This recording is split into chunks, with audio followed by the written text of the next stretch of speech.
마태복음 5장 4절 말씀 보겠습니다. 우리 한 절 말씀 같이 한 목소리로 하나님의 말씀을 받겠습니다. 시작.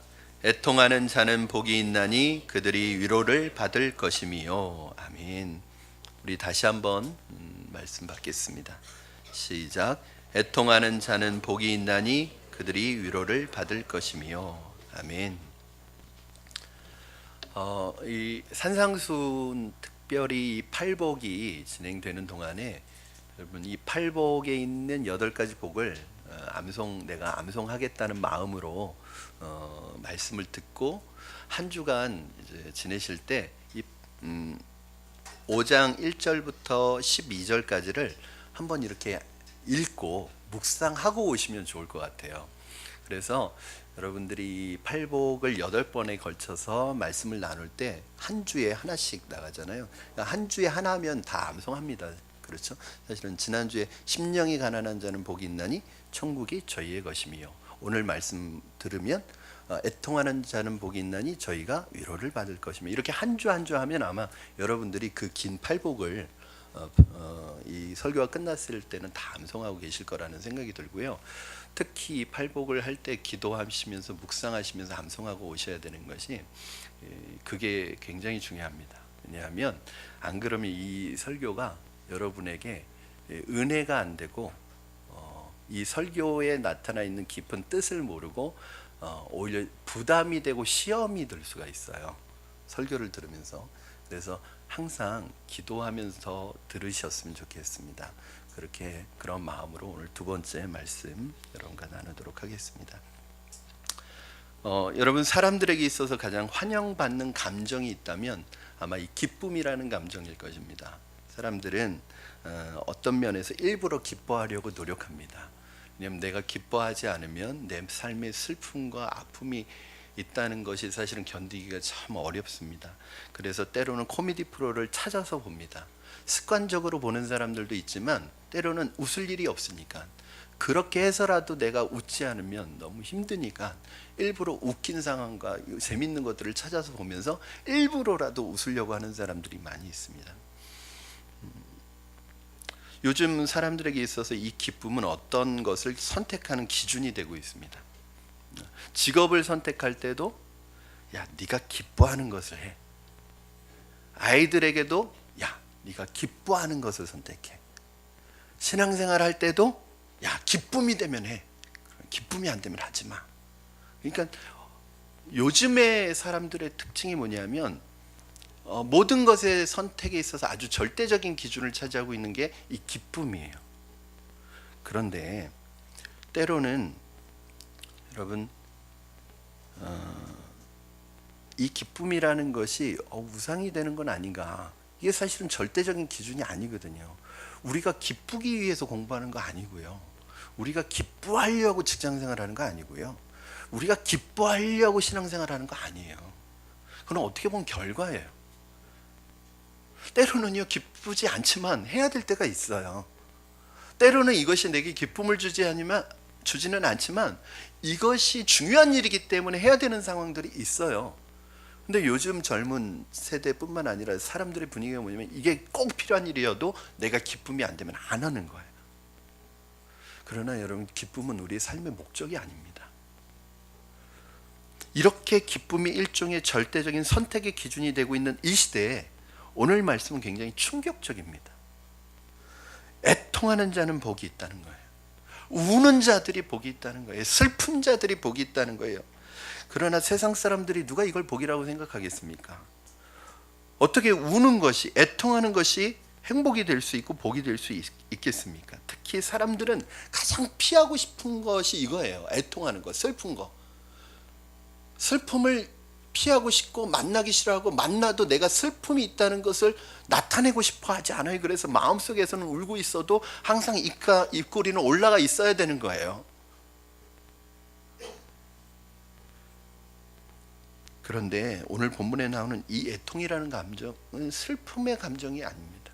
이 슬픔의 감정이 굉장히 하이클래스 감정이에요. 그러니까 사랑하는 사람을 잃어버리고 막 통곡하고 애통하는, 절규하는 그 애통이란 말이에요. 이런 감정을 누가 느끼고 싶겠어요, 여러분? 막 이렇게 울고 통곡하고 절규하고 부르짖고 이런 상황을 누가 만나고 싶겠어요? 저는 오늘 말씀을 묵상하는데 성경의 다른 부분이 하나 구절이 떠올랐어요. 항상 기뻐하라. 항상 기뻐하라는 말씀과 애통하는 자는 복이 있다는 말씀이 서로 모순되는 거 아닌가? 왜 성경은 언제는 항상 기뻐하라고 그러고 언제는 또 애통하고 울라고 하고, 우리는 웃어야 됩니까? 울어야 됩니까? 기뻐해야 됩니까? 슬퍼해야 됩니까? 여러분은 어떻게 생각하십니까? 예수님은 성령으로 기뻐하기도 하셨지만 예루살렘을 바라보면서 또 사랑하는 사람의 죽음을 보면서 애통하시고 통곡하셨어요. 바울 역시 기뻐하라고, 항상 기뻐하라는 말이 바울이 한 말이잖아요. 항상 기뻐하라, 쉬지 말고 기도하라, 범사에 감사하라. 항상 기뻐하라고 했지만 바울이 또 눈물을 흘리기도 합니다. 항상 기뻐하라는 말씀이 24시간 너희가 웃으면서 기뻐하면서 다니라는 말씀이 아니라는 건 여러분도 아시죠? 마찬가지로 애통하는 자는 복이 있다는 이 말씀이 항상 울고 있으라는 말씀도 아닙니다. 또 항상 기뻐하라는 말씀이 코미디 프로그램 보면서 스트레스가 풀리도록 웃으라는 말씀이 아니듯이 애통하라는 말씀이 내가 기쁜 일이 있는데 좋은 일이 있는데 그거 억지하고 억누르고 슬픈 표정을 하고 다니라는 것도 아닙니다. 제가 청년 때 교회 안에 모르겠어요. 저희 교회만 그랬는지 모르겠지만 제가 출석하고 있는 교회는 청년들 사이에서 교회에 이상한 분위기가 있었습니다. 그건 뭐냐면 얼굴이 심각한 사람이 경건한 사람이에요.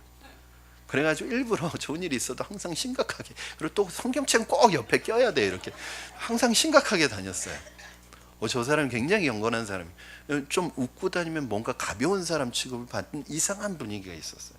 아마 여러분 교회는 안 그랬을 거라고 생각을 합니다.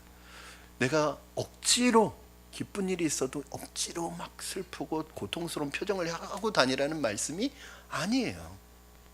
중요한 것은 우리에게 기뻐해야 될 때가 있고 애통해야 될 때가 있다는 거예요. 보통 성경에서 기뻐하라고 할 때는 어느 때입니까? 이상합니다. 오히려 어느 때 기뻐해야 되냐면 말씀 핍박과 박해가 우리 믿음을 위협한다고 할지라도 이 세상에서 믿음을 지키는 것이 때로는 우리에게 고통스러운 일이라 할지라도 우리의 기쁨의 근원 되시는 그 주님으로 인해서 그 상황에서 기뻐하라고 이렇게 말씀하고 계십니다.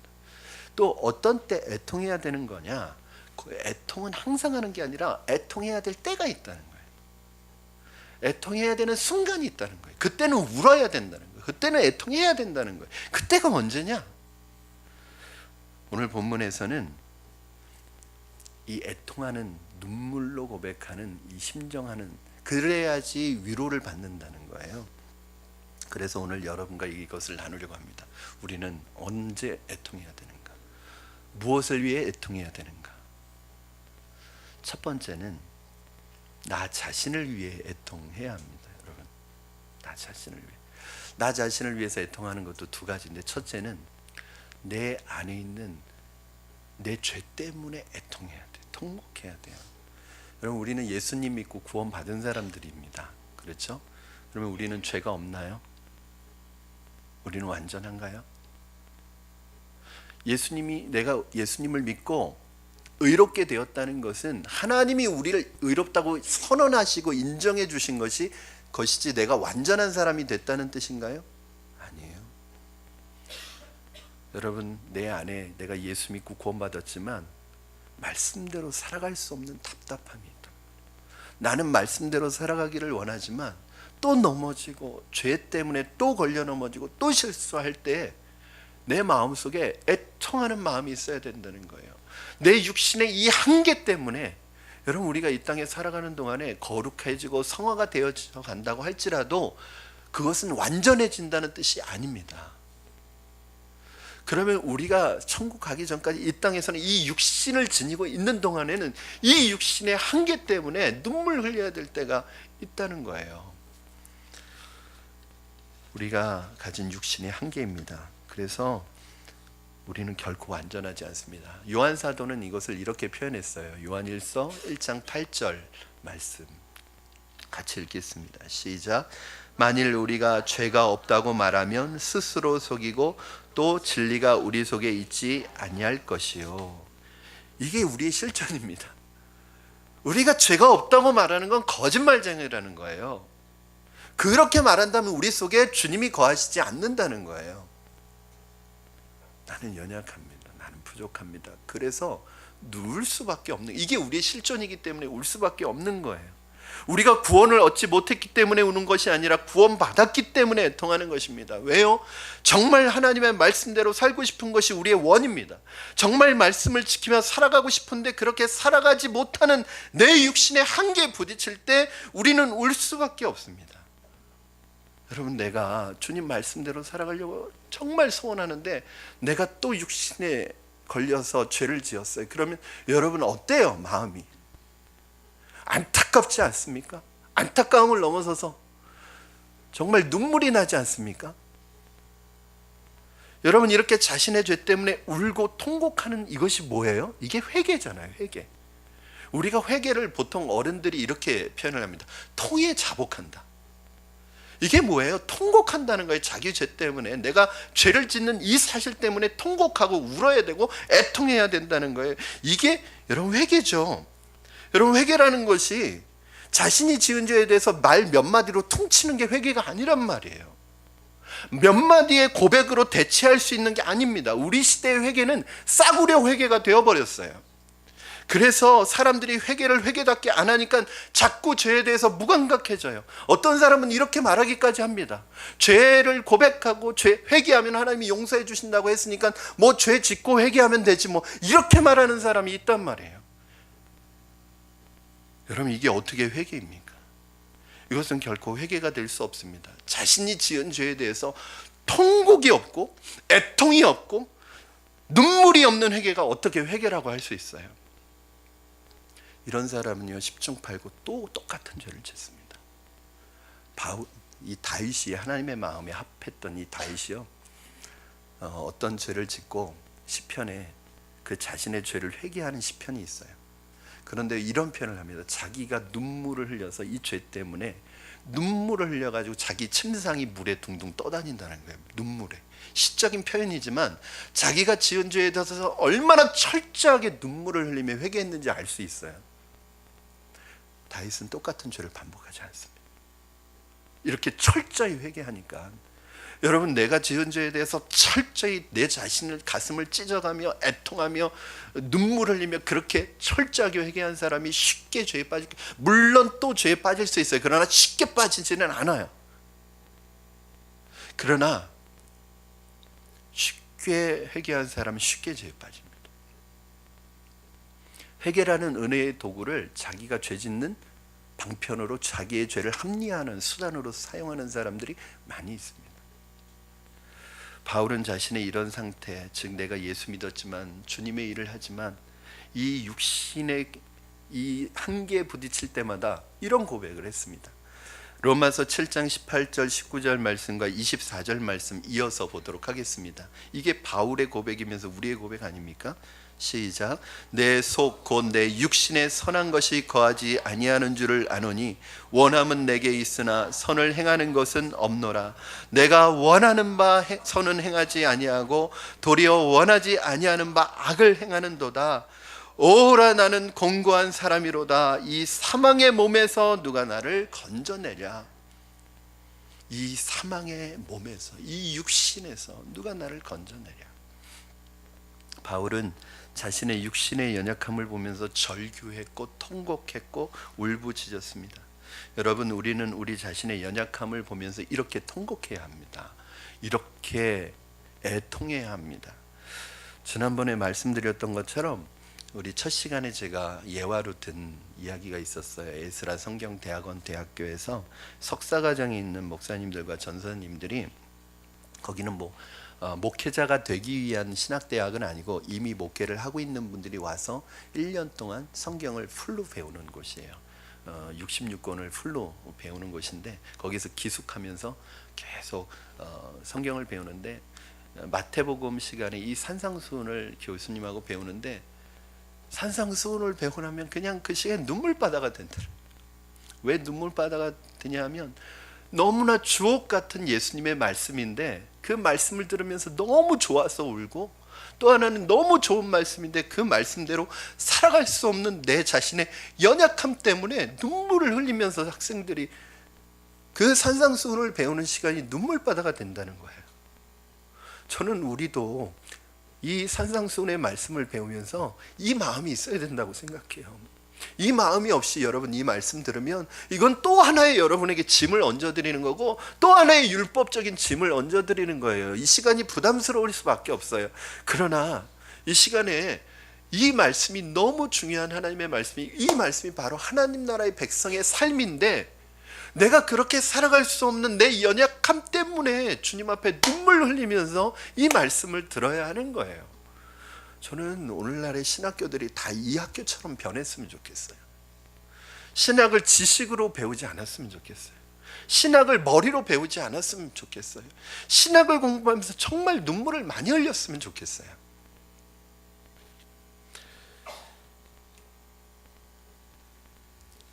구원의 확신이 없어서 애통하는 것이 아닙니다. 항상 기뻐하라는 말씀을 몰라서 우는 것이 아닙니다. 주님의 거룩하신 임재 앞에서 내 죄인됨을 느끼기 때문에 애통하는 것입니다. 하나님께서 우리가 하나님 앞에 나올 때 하나님이 정말 원하시는 제사가 뭔지 아세요, 여러분? 시편 51편 17절에서는 이렇게 말씀하고 있습니다. 우리 같이 읽겠습니다. 시작. 하나님께서 구하시는 제사는 상한 심령이라. 하나님이여 상하고 통회하는 마음을 주께서 멸시하지 아니하시리이다. 아멘. 자신의 죄 때문에, 자신의 육신의 한계 때문에 하나님 앞에 애통하는 자가 복이 있는 사람입니다. 여기서 상한 심령이 뭐예요? 회개하고 통회하는 마음이죠. 이 상한 심령이 있어야지 통회가 나오고 애통이 나오죠. 내가 내 자신에 대해서 상해야죠. 마음이, 내가 말씀대로 살아갈 수 없는 것 때문에 내 마음이 상해야죠. 그냥 자존심 상하는 거 말고, 다른 사람이 한 말 때문에 자존심 상하는 거 말고, 내 자신 때문에 내 마음이 상해야 내가 애통이 나오죠. 사랑하는 여러분, 오늘 우리가 하나님 앞에서 나 자신의 죄를 보면서 애통할 수 있기를 바랍니다. 하나님을 신뢰하지 못하는 죄, 내 마음대로 살아가는 죄, 하나님보다 세상을 더 사랑하는 죄, 내 욕심 때문에 세상과 타협하며 살아가는 죄를 주님 앞에 내려놓아야 합니다. 그리고 나는 선을 행하기를 원하지만, 선을 행하는 마음은 있지만 그렇게 할 수 없는 내 육체의 연약함 때문에 오늘 주님 앞에 회개하고 애통할 때, 그래야 주님께서 우리에게 뭘 주시냐면 애통하는 자에게 위로를 주신대요. 죄사함의 은혜를 주시고 주님이 주시는 위로와 평화가 우리 안에 회복될 줄로 믿습니다. 애통하지 않으면 위로가 없어요. 그리고 두 번째는 내가 당하는 인생의 고통을 주님 앞에 가지고 나와서 울어야 합니다. 우리가 인생을 살아가다 보면 말할 수 없는 고통을 경험합니다. 어떤 사람은 예수님을 믿는데도 불구하고 어려운 일을 만납니다. 이유 없이 불어닥친 인생의 불행 속에서 고통을 당합니다. 그때가 우리가 울어야 할 때입니다. 그때가 바로 통곡해야 될 때고 애통해야 될 때입니다. 사무엘 1장에 보면 한나라는 여인이 등장하는데, 이 여인에게 아이가 없었습니다. 아이가 없는 것도 서러운데, 분인나라고 하는 그 집에 같이 살고 있는 남편의 다른 아내가 날마다 한나를 모욕과 수치를 줍니다. 성경에서는 자세히 기록하고 있지 않았지만 그 모욕과 수치가 얼마나 고통스러웠으면 하나님 앞에 나와서 울면서 기도를 합니다. 울면서 기도하는데 하나님께서 그 눈물로 기도하는 한나의 기도를 들으시고 이스라엘 역사상 가장 위대한 사사였고 선지자였던 사무엘이라는 선지자를 아들로 줍니다. 이것이 하나님의 응답을 받습니다. 이사야서에 보면은 히스기야라는 왕이 등장하는데, 그 왕에게 어느 날 이사야가 찾아가서 죽음을 선언합니다. 당신 죽을 것이요, 죽음을 선고하고 떠납니다. 너무 갑작스럽게. 그 선고를 듣고 나가는 선지자를 보면서 히스기야가 벽을 향해서 돌아서서 두 손을 들고 하나님 앞에 통곡하면서 울면서 기도하기 시작합니다. 얼마나 기도가 간절했든지 이사야가 왕궁을 빠져나가기도 전에 하나님의 음성이 들립니다. 야, 너 가서 내 말 전해. 그래서 와서 전했던 말이 뭐예요? 내가 내 기도를 들었고 내 눈물을 보았노라. 여러분, 눈물로 기도하면 하나님이 응답하실 줄로 믿습니다. 여러분의 인생에 불어닥친 시련이나 고통, 때로는 불행 앞에서 어떻게 하시겠습니까? 절망하시겠습니까? 포기하시겠습니까? 아닙니다. 그것은 하나님 앞에 나와 울라는 사인입니다. 하나님 앞에 부르짖으라는 사인입니다. 울어야 할 때를 아는 것이 지혜고 울어야 할 때 우는 게 복입니다. 왜요? 하나님의 위로를 받기 때문입니다. 울어야 할 때 울지 않고 애통해야 될 때 애통하지 않는 사람은 마음속에 한을 가지고 살아가요. 왜? 위로를 받지 못하니까. 이 위로라는 게 누구한테 받아서 위로가 되는 게 아니에요. 하나님이 주시는 위로가 없으면 우리는 살아갈 수가 없는 거예요. 시편이라는 책을 보면 저는 시편을 굉장히 자주 읽습니다. 특히 마음이 어렵고 힘들 때 시편을 읽으면 제가 카타르시스가 느껴져요. 시편은 우리가 찬양으로 알고 있지만 시편 대다수는 애통하는 사람들의 고백입니다. 시편의 3분의 1이 탄식시예요. 탄식시가 뭐냐면 이 사람들이 나와서 하나님 앞에 울면서 통곡하면서 기도하는 내용인데 여러 가지 이유 때문에 나옵니다. 어떤 사람은 자신이 의롭게 살아가려고 하다가 의로운 핍박을 당해서 고통스러워서 나와서 우는 사람이 있고, 어떤 사람은 인생에 불어닥친 큰 문제와 고난과 시련과 불행 속에서 하나님 앞에 통곡하며 우는 사람이 있고, 어떤 사람은 자기의 죄 때문에 징계를 받아서 그 죄를 가지고 나서 하나님 앞에 울면서 기도하는 사람들이 있는데, 그런데 이 놀랍게도 이 사람들이 기도를 하다가 그 시편이 끝나기 전에 갑자기 이 사람들이 찬양을 해요. 미친 사람처럼. 뭐 조울증도 아니고 막 울다가 찬양을 해요. 그게 뭐냐면 그 시편 안에는 다 들어가 있지 않지만 여기에 뭐가 있었냐면 하나님의 응답이 있었던 거예요. 기도하다가 그 음성을 들은 거예요. 위로를 받은 거예요. 그러니까 슬픔으로 고통으로 기도했는데 나중엔 그게 기쁨으로 바뀌기 시작하는 거예요. 여러분, 기쁨이 뭔지 아세요? 코미디 프로 보면서 막 웃는 게 기쁨이 아니에요. 그건 지금은 기쁘지만 다 웃어놓고 나면 허탈해요. 그런데 진짜 기쁨은 뭐냐면 주님 앞에 애통하면 우리 마음속에 위로를 주시고 그 위로가 우리 마음속에서 우리의 마음과 심령을 채울 때 그때 흔들리지 않는 기쁨이 내 안에 나타나기 시작하는 거예요. 시편 기자들이 그걸 경험하는 것입니다. 사랑하는 여러분, 하나님 앞에 나와서 우시기 바랍니다. 가슴 저미는 아픔과 고통이 있다면, 가난으로 인한 고통이 있다면, 육체의 질병으로 인해 내 건강이 무너져가는 고통이 있다면, 억울한 일을 만나서 답답한 심령이 있다면 하나님 앞에 나와서 우시기 바랍니다. 저는 신앙생활을 하면서 발견한 하나가 있어요. 하나님은 눈물을 좋아하신다. 하나님은 성도가 하나님 앞에 나와서 우는 걸 굉장히 좋아하세요. 저는 히스기야에게 했던 이 응답이 여러분에게도 나타나기를 바랍니다. 내가 내 기도를 들었고 내 눈물을 보았노라. 저는 개인적으로 기도를 하다가 하나님이 눈물을 주실 때가 있어요. 그러면 저는 그 기도 응답받았다고 생각해요. 근데 틀림없습니다. 하나님이 눈물을 주실 때 그 응답의 사인이에요, 저에게. 그럼 반대로 여러분, 울면서 기도하면 아버지의 마음을 감동시킬 수 있습니다. 아무리 강박한 아버지여도요, 자기 자녀가 울면서 하나님 앞에, 아버지 앞에 매달리면 장사 없습니다.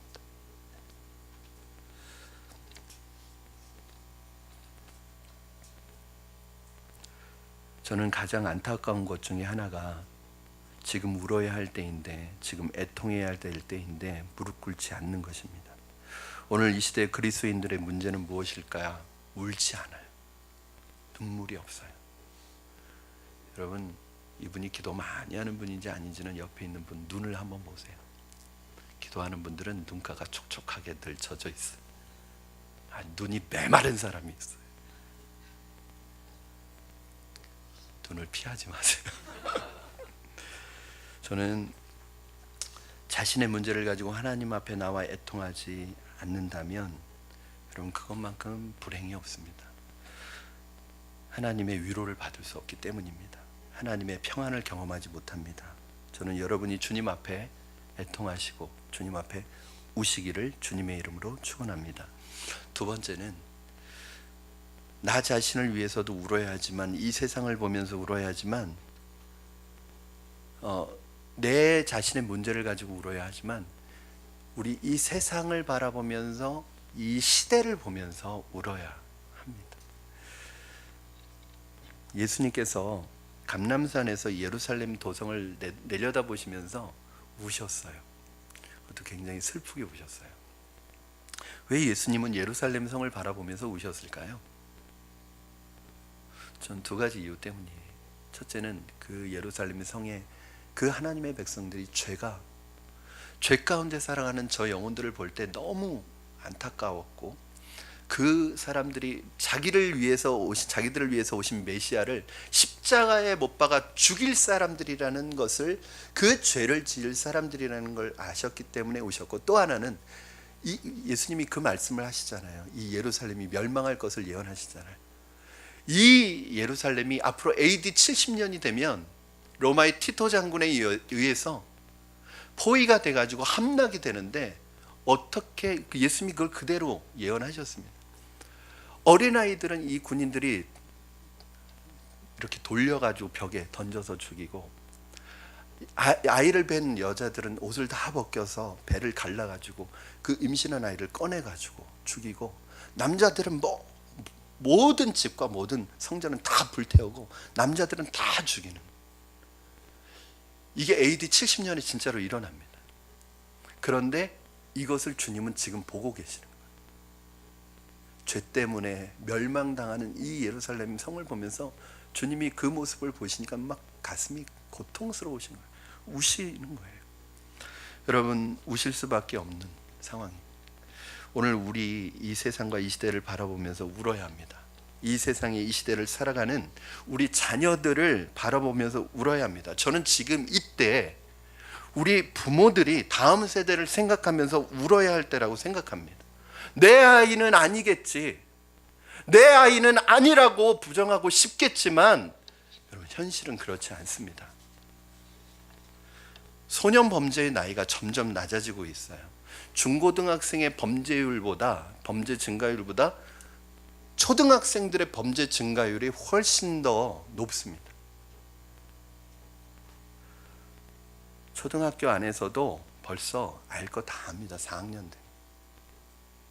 이 스마트폰이라는 게 이게 아주 문명의 이기지만, 이게 아이들에게는 아주 이게 사탄의 도구예요. 여러분, 10년 전 통계입니다. 10년 전 통계인데, 그때도 중고등학생의 거의 대부분 90%가 포르노에 접촉한 상태라는 거예요. 그리고 그 포르노에 접촉한 상태에서 한 4% 정도는 실제로 성매매나 이런 걸 통해서 성관계 경험이 있는 아이들이. 10년 전 통계입니다. 오늘날은요, 말도 못해요, 여러분. 90%요? 거의 안 본 아이들이 없습니다. 한두 명 안 봤을까요? 중고등학교 가면. 거기에다가 성경험이요? 중고등학교 때 한 자리 숫자가 아니라 지금 두 자리 숫자입니다. 여러분, 이런 상황에서 우리는 우리 자녀들을 학교에 보내고 세상에 보내고 있습니다. 이러한 세상에 우리 아이들을 무방비 상태로 보내고 있습니다. 전혀 말씀에 대한 기준도 가르치지 못하고 그냥 공부 잘하는 아이로 키우는 것만 목표로 삼아서, 좋은 대학 보내는 것만 목표로 삼아서 학교에 보내고 학원에 보내고 있습니다. 얼마 전에 한 집사님과 얘기를 나누는데, 요즘 중학교는 반 아이들 거의 대부분이 이것에 다 노출돼 있다고 그래요. 이제는 그렇지 않은 아이들이 이상한 취급을 받는 아이들이 되어가는 현실이랍니다. 중학생들이 성관계에 대해서 아무렇지도 않게 말하고 그럴 수 있는 분위기, 그리고 이 아이들이 가방에다가 콘돔을 넣어가지고 다니는 것에 대해서 전혀 부끄럽지 않고 그냥 콘돔이 있다는 것을 자랑스럽게 말하는 아이들. 이것이 사실은 예전에 저희 학교 다닐 때만 해도 몇몇 아이들이 그랬고, 그 자기들끼리만 그랬거든요. 그런데 이게 전체적인 분위기라는 거예요. 그리고 그 중학생들이 성관계를 하는 것에 대해서 아무런 꺼리낌이 없이 쟤하고도 한번 자보고 싶다, 쟤하고도 자보고 싶다 이런다는 거예요. 아마 여기에서 말씀을 듣는 여러분들 중에는 아이, 내 아이는 안 그러겠네. 여러분 심각하죠. 남의 일이 아닙니다. 아직 인격이 다듬어지지 않은 아이들이 그것을 봄으로 인해 자기도 모르게 자꾸 그것에 이끌리게 되고 결국 중독된 사람처럼 끊임없이 빨려 들어가 인격이 파괴되고 성에 대한 왜곡된 잘못된 지식을 받아들여서 잘못된 불행해지는 시초가 되고 이제 벌써 아이들의 가방에 콘돔을 넣어가지고 다니는 시대가 되었습니다. 그러면서도 하나도 부끄러워하지 않는, 그리고 이 아이들이 앞으로 10년, 20년, 30년 후에는 이 나라의 리더들이 되고 지도자들이 되는데 그거 생각하면 끔찍한 거예요. 그리고 이 아이들이 중고등학교 때 성관계를 맺는 것에 대해서 아무런 부끄러움이 없는 이 아이들이 여러분 10년 후, 20년 후에 여러분 며느리가 되고 여러분 사이가 되고 내 아이가 될 수 있다는 거예요. 현재 우리나라 알코올 중독 210만 명, 인터넷 중독 230만 명, 도박 210만 명, 마약 50만 명, 성중독 200만 명, 이 5대 중독만 900만 명 시대에 살아가고 있습니다. 이게 공식적으로 집계된 것만 그런 거예요. 더 많겠죠. 1000만 넘겠죠. 다른 중독까지 다 하면, 요즘에 스마트 중독까지 하면 더 많겠죠. 중독으로 가정이 파괴되고 개인의 삶이 황폐화되어 가고 관계는 다 깨어져 가고 각종 중독으로 인해 사회 경제적 비용이 연간 109조. 그래서 지금 전문가들은 대한민국을 중독공화국이라고 그렇게 부른답니다. 다른 나라에서는 낮에 술을 마시는 것부터가 잠재적인 범죄로 보고 술을 파지도 않고 사지도 못하게 한답니다. 그런데 우리나라는 1,700원이라는 이 싼 값에 높은 도수의 술을 어디에서나 살 수 있는 나라예요. 이런 나라는 없습니다. 그러면서 뭐라고 그러죠? 소주를 서민의 술. 여러분, 그건 소주 회사가 만들어 놓은 마케팅입니다. 무슨 서민의 술이에요? 싸고 도수 높아서 먹으면 건강 빨리 상하고 병 빨리 들고 회복도 잘 안 되고 몸 빨리 망가지는 술이죠. 서민을 불행하게 만드는 술이죠. 이거 마케팅 아니에요? 부자들은 좋은 술 마십니다. 회복도 잘 되고. 우리나라가 전 세계 술 소비량 6위. 그런데 그 앞에 있는 나라들을 제가 봤어요. 1위부터 5위까지. 듣도 보도 못한 나라예요. 저는 이런 나라도 있나 싶어요. 완전 후진국. 그 나라들이 1위부터 5위까지 차지하고 있는데 OECD 국가라고 하는 우리나라가 6위라니까요. 다른 말로 하면 OECD 국가 중에서는 술 소비량 1위. 수입량도 만만치 않습니다. 이것이 바로 우리가 살고 있는 이 나라의 모습입니다. 앞으로 이 나라가, 이 사회가 어떻게 될까요, 여러분? 10년 후, 20년 후에 어떤 시대에 살게 될까요? 우리 자녀들은 어떤 시대에서 살아가게 될까요? 우리 자녀들은. 이런데 어떻게 우리가 애통하지 않을 수 있겠습니까? 어떻게 우리가 울지 않을 수 있겠습니까? 어떻게 통곡하지 않을 수 있겠습니까? 우리 사회의 미래를 내다보면서 눈물 흘리지 않을 수 있겠습니까? 예루살렘의 죄와 그 죄로 인한 멸망을 미리 보시고 그들이 겪을 고통 때문에 우셨던 예수님처럼 우리도 지금 우리 자녀들을 생각하면서 울어야 할 때입니다. 저는 지금 자녀를 둔 부모님들은 통곡하면서 애통하면서 기도해야 한다고 생각해요. 자녀들의 공부, 자녀들의 성적, 자녀들의 대학이 다가 아닙니다. 그건 필요 없는 게 아니라 중요합니다. 그러나 이 자녀들이 그런 세상에서 살아가고 그런 세상에서 믿음을 지킬 수 있을까요? 그런 세상에서 그리스도인으로 살아갈 수 있을까요? 남의 일이 아니에요. 남의 일이라고 생각하면 큰일 납니다, 여러분. 제가 그 중독 세미나에서 만났던 이 목사님, 굉장히 한 30대 초반의 젊은 목사님인데 자기가 중독 사역에 뛰어든 이유가 있대요. 뭐 이렇게 본인이 얘기하면서 말하면 다 아는 사건인데 자기는 그게 남의 일이라고 생각을 했다는 거예요. 이 중독은 먼 남의 일이라고 생각했는데 어느 날 자기가 전도사로 있었던 교회의 학생부 여자아이가 고등학교 3학년 졸업하고 이제 대학 합격을 남겨놓고 그 사이에 실종이 됐다는 거예요. 실종된 지 며칠 만에 시신으로 발견이 됐는데 물에서 떠올랐어요. 그리고 그 여자아이 시체를 발견해서 범인을 찾았는데 이 아이가 사실은 이 실종된 여자아이도 굉장히 성실하고 얌전한 아이였다는 거예요. 그래서 이 아이가 실종됐을 때 이 아이가 뭐 집을 나갔거나 그런 건 생각하지도 않았어. 뭔 사고가 있구나. 근데 이 아이가 시체로 발견되고 범인을 잡았는데 이 범인이 누구냐면 그 교회 같은 반 남자아이였던 거예요. 이 아이도 남자아이도 교회에서 성실한 아이였대요. 착한 아이였대요. 그런데 이 두 아이가 아무래도 그 성관계를 가진 것 같아요. 그리고 여자아이가 임신을 한 것 같아요. 그거에 대해서 이제 대학 입학을 앞두고 얘기하다가 우발적으로 아마 이 남자아이가 그렇게 살인을 저질렀는데 그 당시에 굉장히 뉴스에서 굉장히 크게 보도가 됐답니다. 그리고 막 사회적으로 이 남자아이를 거의 사이코패스 이상한 사람으로 막 비난의 화살이 이 아이에게 빗발쳤다는 거예요. 근데 자기가 본 그 아이는 그렇게 이상한 아이가 아니었다는 거예요. 아, 이게 남의 일이 아니구나. 그 다음부터 이 청소년 사역에, 특별히 중독 사역에 뛰어들게 되었다는 거예요. 여러분, 우리가 가져야 될 마음이 있는데 남의 일이라고 생각하면 안 됩니다. 지금은 내 아이의 일이 아니어도 그런 구조와 환경 속에서 살아가면 언젠가는 우리가 다 피해자가 될 수 있고 가해자가 될 수 있는 거예요. 그래서 우리가 어떻게 하자는 거예요? 내 문제만 가지고 나 때문에 기도해야 되지만 또 어느 때는 이 사회를 위해서, 이 시대를 위해서, 우리 자녀들이 살아갈 이 세상을 위해서도 기도해야 된다는 거예요. 사랑하는 여러분, 우리는 이 자녀들을 위해 기도해야 합니다. 이 자녀들이 살아갈 세상을 위해서 기도해야 합니다. 저는 정치인들에게 소망 가지지 않습니다.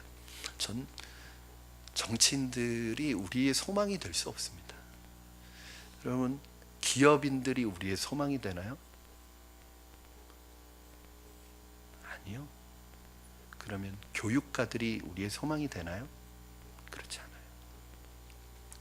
저는 우리의 소망은 이 세상의 문제를 자기의 문제처럼, 자기의 죄처럼 끌어안고 이 통곡하며 기도하는 그 사람들이 소망이라고 생각합니다. 그런 분들이 있기 때문에 그나마 이만큼이라도 이 사회가 유지가 되고 있는 거예요.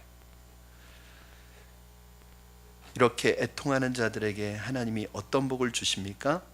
이런 사람들이 누리게 되는 복이 무엇입니까? 바로 하나님의 위로가 옵니다.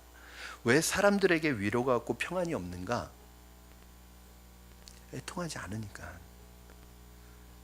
여러분, 애통하지 않는 사람을 위로한다는 거 이상하잖아요. 기뻐하는 사람 가서 위로해.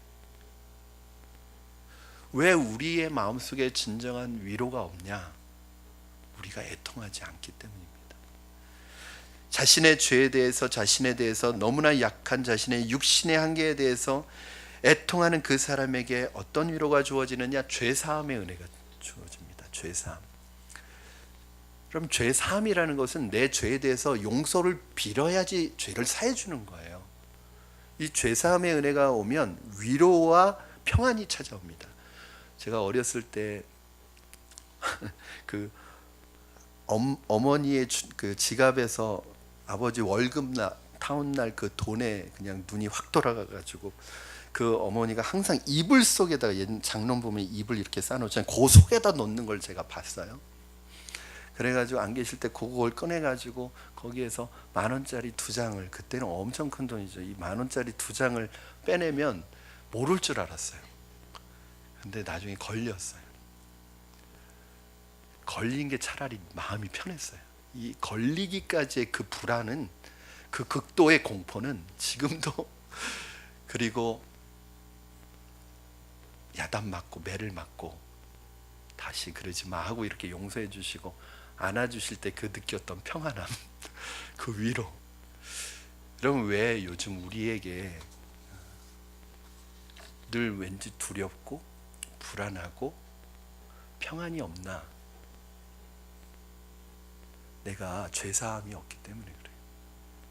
내 죄를 사함받지 못했기 때문에. 내 안에 죄가 여전히 있고 죄를 품고 있는데 무슨 평안이 있겠어요? 자신의 죄에 대해서 애통하지 않는 자에게, 회개하지 않는 자에게 위로는 주어지지 않습니다. 죄사함의 은혜가 주어지지 않습니다. 오늘날 교회가 실수하는 것 중에 하나가, 회개도 하지 않은 사람에게, 자신의 죄를 미워하고 애통하지 않는 사람에게 죄를 선언해버려요. 죄사함을. 당신 용서받았습니다. 그럼 이게 뭐가 문제가 되냐면, 그 사람은 신앙생활하면서 위로를 경험을 못합니다. 왜냐하면 애통을 해보지 않았고 회개해 본 적이 없는데 죄사함을 미리 받았어요. 자기가 착각해, 난 죄사함 받은 사람이라고. 근데 불안해요. 늘 마음속에 평안이 없어요. 왜 그러냐? 회개가 없이 죄사함을 받았기 때문에 그렇습니다. 여러분, 땅에 비가 내리지 않으면, 햇볕만 내리쬐다면 그 땅은 곧 사막이 될 것입니다. 그 땅이 단단하면서 좋은 땅이 되기 위해서는 햇볕도 내리쬐야 되지만 비가 오는 과정을 통해서 그 땅은 좋은 땅이 되는 것처럼, 여러분, 만약에 우리의 삶에 기쁜 일만 계속된다면 우리의 삶은 메말르게 되고 교만해지게 되고 하나님을 떠나게 됩니다. 내가 하는 일이 다 성공하고 내가 하는 일이 다 잘 돼서 좋은 일만 있으면 우리는 결코 하나님 앞에 나오지 않습니다. 여러분, IMF 때 굉장히 힘들었지만 그때 교회는 새로운 부흥을 경험했습니다. 새벽 기도 인원이 3배나 늘었대요. 그런데 또 시간이 지나고 먹고 살만해지면 사람들은 애통하지 않고 울지 않고 기도하지 않습니다. 신앙생활에서 눈물과 애통이 차지하는 비중은 절대적입니다. 눈물의 골짜기를 통과하지 아니한 사람의 신앙은 하나의 값싼 장식품에 불과합니다. 애통이 우리의 신앙을 본질로 인도하고, 애통하는 심령 속에서 주님이 찾아오십니다. 우리의 신앙은 눈물을 먹고 사는 것입니다.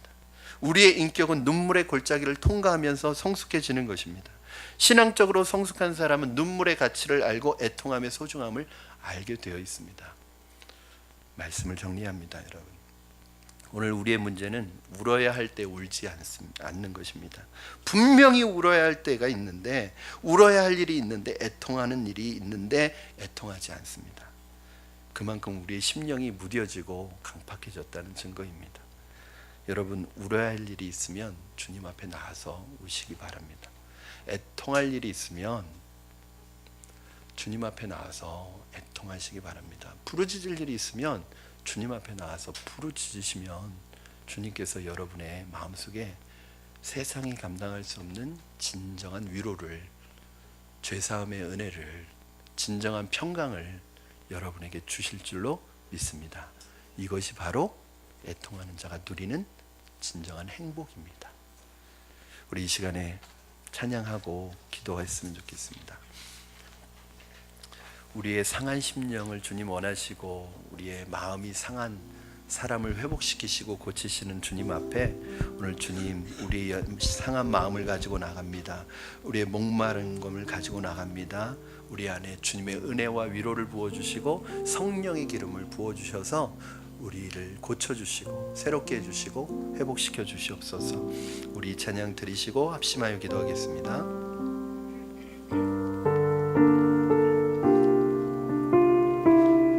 마음이 상한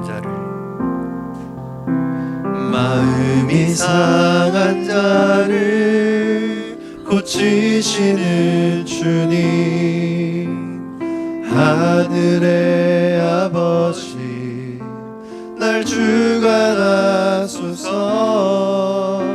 주의 길로 인도하사 자유케 하소서. 새 일을 행하사 분케 하소서. 의에 줄이고 목이 마르니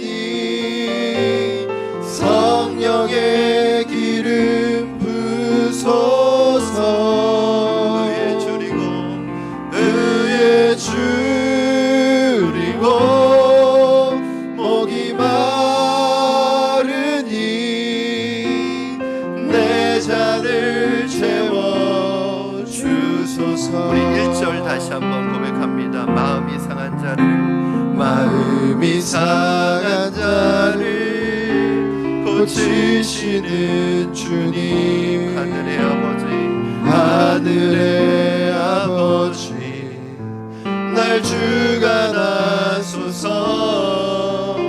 주의 길로 인도하사 자유케 하소서.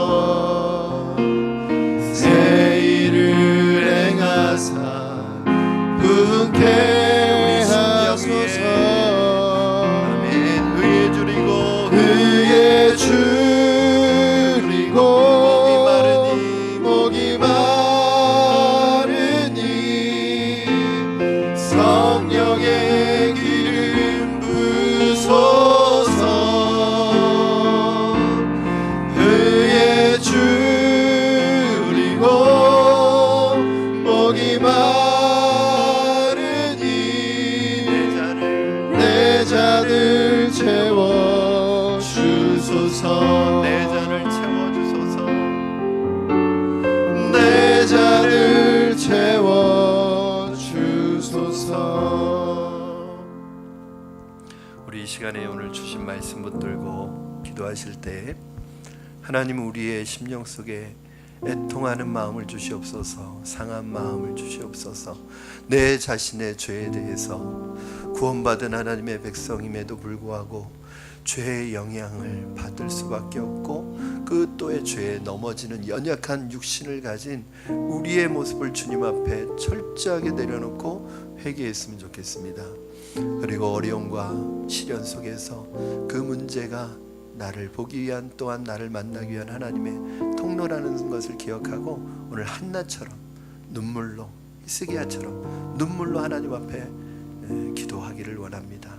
무엇보다도 이 시대와 세상을 위해서 기도하실 때 우리 자녀들을 위해서 기도해 주시기 바랍니다. 하나님, 우리 자녀들이 살아갈 이 세상, 하나님 죄의 문화가 만연한 시대 속에서 우리 자녀들이 믿음으로 세워지게 하여 주시고, 무엇보다도 하나님을 경외하는 믿음의 자녀들로 자라나게 하시고, 이 사회가 가지고 있는 모든 죄의 요소들이 남의 일이 아니라 결국은 내 일이고 내 자녀의 일임을 기억하고 오늘 이 시대의 죄를 품고 기도할 수 있는 마음을 허락하여 주시옵소서. 그러한 통곡과 애통 속에서 주님의 위로를 경험하는 우리가 되게 하여 달라고 우리 이 시간에 같이 주님 앞에 간절한 마음으로 기도하겠습니다. 살아계셔서 역사하시는 하나님 아버지, 우리의 연약함을 주님 앞에 고백합니다. 우리의 죄를 주님 앞에 고백합니다. 내 육신의 연약함을 주님 앞에 고백합니다. 말씀대로 살아가기를 원하고 주님 원하시는 삶의 방향대로 살아가기를 원하지만 하나님의 세상 속에서 여전히 또 주님이 원하시지 않는 길을 걸어가는 우리의 모습을 보면서 우리의 마음속에 통곡이 있게 하시고 애통이 있게 하여 주시옵소서. 아버지, 우리의 삶에 불어닥치는 문제가 되지 않고 그 문제를 주님 앞에 가지고 나와 기도하며 울며 기도할 때 응답의 역사를 경험하게 하시고 주님의 위로를 경험하게 하여 주시옵소서. 오늘 우리 자녀들이 살아가야 될 이 세상과 우리 자녀들을 위하여 기도할 때 하나님 울 수밖에 없고 통곡할 수밖에 없고 애통할 수밖에 없고 눈물 흘릴 수밖에 없습니다. 우리의 기도가 하나님 이 땅을 지키게 하여 주시옵소서. 우리의 기도가 이 세상을 하나님 아버지 지키게 하여 주시고 하나님의 나라가 이 땅에 임하는 것을 경험하게 하여 주시옵소서. 하나님, 기도하는 우리가 되게 하여 주시고 주님으로부터 오는 위로를 경험하는 우리가 되게 하여 주시옵소서. 애통할 수 있는 마음의 겸손함이 우리에게 있게 하여 주시옵소서. 주님,